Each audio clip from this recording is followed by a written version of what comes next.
Well, some of the projects that I've worked on in my time at Stephen Hunt & Associates are Moss Side Millennium Powerhouse. This was the first job I did on site when I started 27 years ago, and I felt really out of my depth because I was the youngest person in the room around the site meeting table. I took on the advice that you don't be afraid of telling people if you don't know an answer. Tell them that you'll go back and find out. The important thing is that you go back to them with an answer. 𝐏𝐫𝐿 in Barbara. This was a brilliant private healthcare scheme that we delivered with Waystone. Steve Hunt led the scheme and dealt with all the client team and meetings on site, and I was back in the office doing the mechanical design back in those days.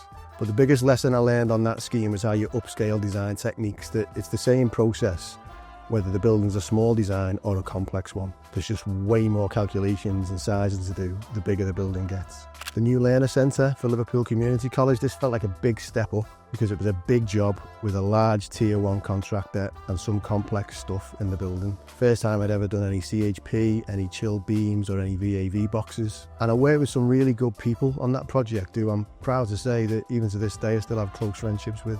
Crew Hall Farm. This was a group of listed farm buildings that we brought back to life as office buildings, and there was one new build office on that site that was the same style as the other listed buildings.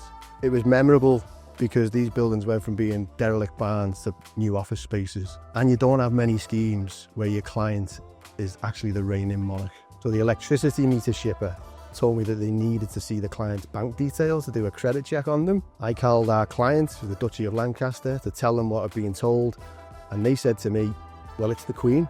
She doesn't have bank details. But the shipper still insisted, and I actually had to write an email to the shipper explaining who the Duchy of Lancaster was and who the client was. The Urgent Care and Trauma Centre at Aintree Hospital. This was 6 years it took from start to finish, so it's complex in scale, size and planning. It's a landmark because I wasn't married and I didn't have any kids when it started, but by the time it finished, I was married and I had 2 children. It was by far the most difficult plant room replacement that I've ever had to do, and I had many hours of head scratching trying to work it all out.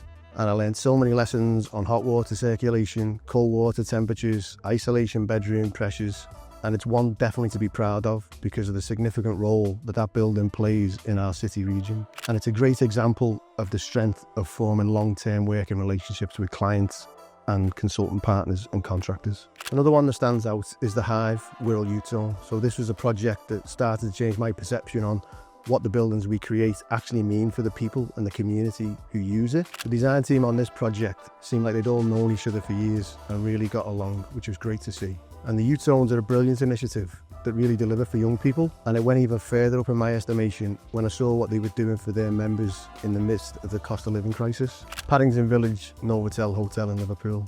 This job was a breath of fresh air. It was a cracking example of the client team, the design team and the construction team all being on the same page and working in a collaborative environment to achieve the goal. There's no egos, no dramas, and we got a great end product that was built right through the middle of the COVID pandemic. It's a landmark building that altered one of the most famous skylines in the world as part of a bold plan by Liverpool City Council, and we can't wait to see the rest of the site get developed, and we hope it gets the transport links that it's going to need to really thrive.